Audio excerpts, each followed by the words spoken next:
Ja tänä vuonna, nyt mun tekis mielen pipareita vielä. Pipareita, tiedättekö? Just niitä. Joo. Tom haluaa aina.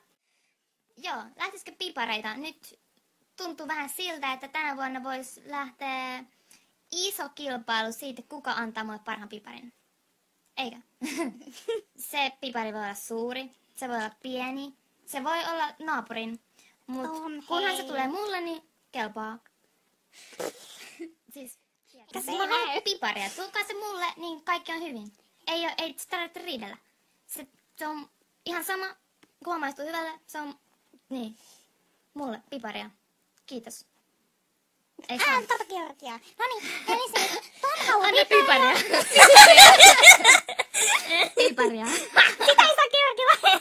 Idea olisi, että te leivotte sieltä kotona hienon piparin. Sitä ei tarvi luovuttaa Tomille, vaikka se sen haluis.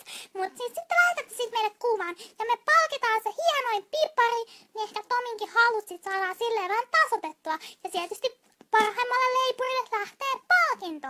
Mutta se ei oo piparia, vaan se on jotain paljon hienompaa. Ja te saatte sitten ihan niitä syödä sen piparin, kunhan siitä on ensin otettu se kuva ja lähetetty se meille. Eli siis teillä on aikaa lähettää sen kuva päivään asti ja sitten valitaan voittaja. Joo, tuokaa se tänne näin. Piparia tänne. Noin. Georgille kelpaa Hei myös. Tom. Joo. Tom, ei sitä piparia oikeesti lähetetä. Se on vaan kuva. Vaan kuva.